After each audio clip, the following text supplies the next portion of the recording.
Nah, sekarang saya mulai dulu. Nah, ini untuk rumusnya RAB, saya kasih dulu aja ya. Caranya adalah perkalian antara volume dikali harga satuan. Terus biasanya kita rumusnya seperti ini ya, ini di drag ke bawah ya Mbak. Drag, nah, yang tengah-tengah ini hapus. Nah, kemudian biasanya saya pakai ini ya rumusnya ya. Saya sama dengan sub total. Mungkin sama biasanya pakai sum. Ya. Sub total, kemudian di sini ada namanya sum nomor 9. Jadi kita pakai function nomor 9, koma, terus blok item di bawahnya. Ini ya. Kemudian tutup kurung, enter. Nah, subtotal Mbak bedanya ya. Nah, kalau sudah seperti ini, Anda copy paste di sini, terus paste di sini ya. Jadi ini Ctrl C, di sini Ctrl V. Nah, nanti kalau item jumlahnya berubah atau lebih banyak, ini tinggal di-drag aja ke bawah atau ke atas. Kalau lebih sedikit. Ya, jelas ya. Ya, itu rumusnya kekunci gitu ya, Pak? Iya. Ini nanti tak jelasin ini. Kenapa pakai subtotal ya? Kalau kita RAB biasa, kita kalau misalnya mau menjumlahkan seluruh pekerjaan ini kan berarti kita harus sama dengan ini ya, tambah ini, gitu kan, biasanya.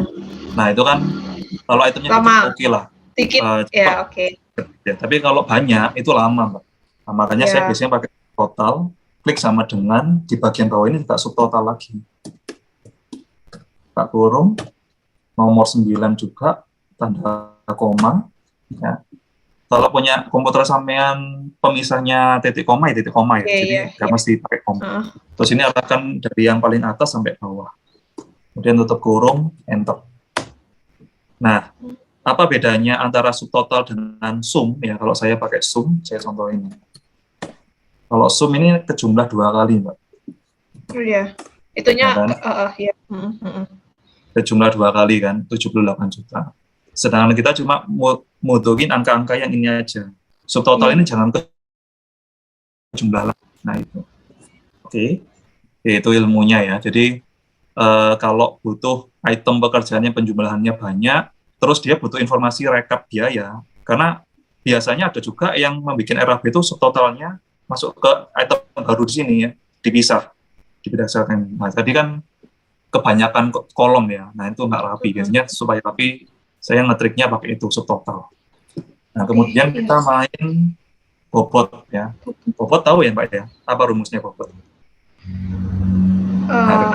Harga dibagi total ya. Totalnya. Kali Total 100. Biaya. Ya, kali 100 boleh atau langsung pakai persen di sini. Nah, jadi kalau misalnya sampean masih belum ada satuan persennya, itu hasilnya seperti ini. 800 bagi 39, hasilnya kan koma ini ya. Nah, supaya jadi persentase, Anda klik yang ini, present style. Nah, ini kan cuma 1 angka di belakang koma. Biasanya kalau di proyek itu 2 angka di belakang koma. Pertama, Inggris desimal. Nah, kalau sudah, ini di-drag ke bawah, sampai bawah. Sorry. Ada yang salah ya. Dipagar. Ya. Ini dipagar pakai F4. Ketik F4 dan enter. Setelah itu di-drag ke bawah. Nah, gitu. Pak, bentar ya, Pak. Apa? Baterai saya habis, bentar. Oke, Pak, lanjut. Sudah? Oke. Nah, kalau sudah, yang bagian bawah ini tinggal di-drag ke kanan. Di-drag ke kanan, jadi nanti kita ubah ke persen juga, jadi 100%. Oke, jelas ya bobot ini ya. Jelas. Nah, kalau sudah, biasanya ini masuk ke RAB biasanya. Kemudian saya biasanya bikin file baru dari sini untuk penjadwalan kita. Berarti dari BOQ saya itu langsung tak hitung bobotnya dulu ya Pak. Maksudnya kan dia volume udah ada, harga satuan udah ada. Berarti saya tinggal ngitung harga perkalian total itu ntar sama bobotnya kan. Betul. betul. Ya. Tinggal pembobotannya. Oke, Ya. ngerti ya. Nah kalau Oke, sudah, ngerti. ini sampean move or copy, create copy, klik OK. Nanti dia muncul file yang sama, ya, persis sama, tapi ada tanda kurung 2. Ini sampean rename. Jadikan kurva S, misalkan. Oke, jelas ya, kurva S. Nah, di sini ketika mau buat kurva S, kolom volume sampai harga ini udah nggak kepake ya. Sampean boleh hide seperti ini, klik kanan hide.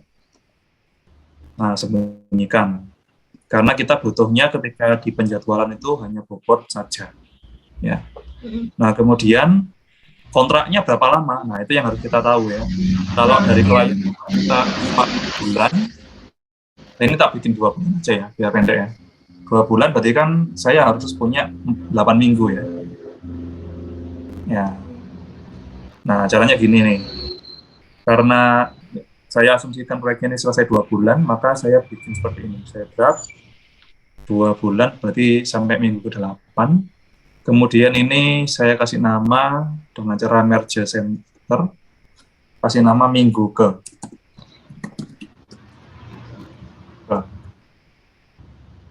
Oke, jelas ya? Jelas. Minggu ke, terus saya blok di bawahnya.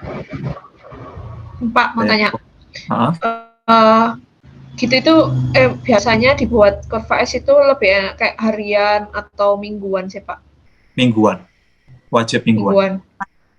Karena alasannya kalau harian apa karena mungkin kalau proyeknya lama terlalu panjang apa gimana?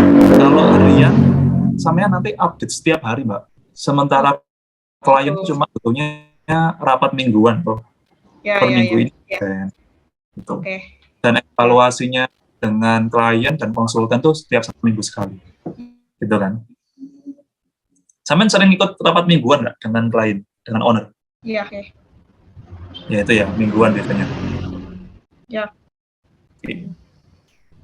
Nah, kalau sudah ini dibuat rata tengah kayak gini ya.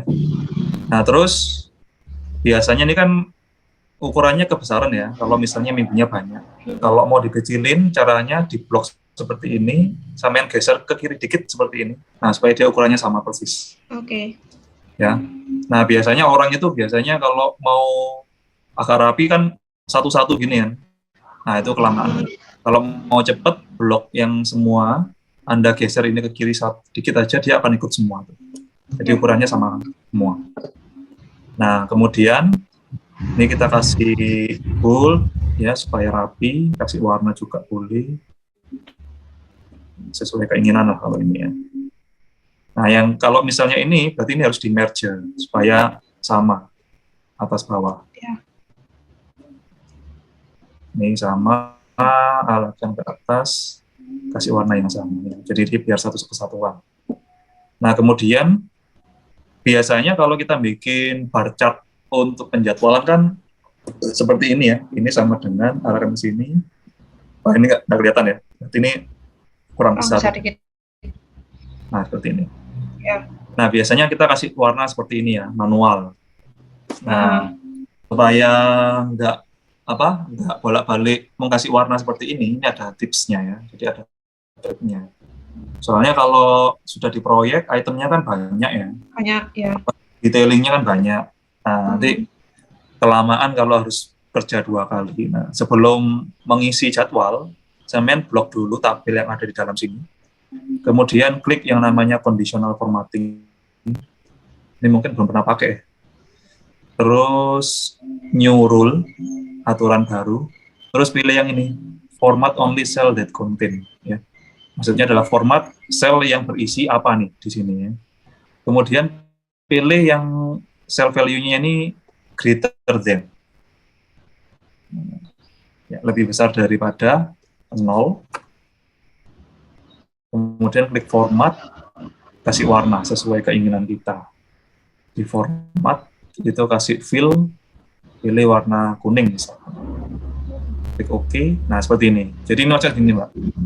Saya ingin semua sel yang format only cell that contain itu maksudnya saya ingin mengedit atau memformat sel yang sudah saya blok ini dengan apa? Nah ini ya. cell value ya. Jadi kalau value dari angka yang ada di sel ini lebih besar daripada 0, dia akan berubah warna menjadi kuning. Jadi kuning. Ya, itu maksudnya ya. Yes. Klik OK. Ya. Nah, di sini memang sekilas nggak terjadi apa-apa, tapi kalau saya isi angka 5 ya, 6, dia akan berubah warna menjadi kuning.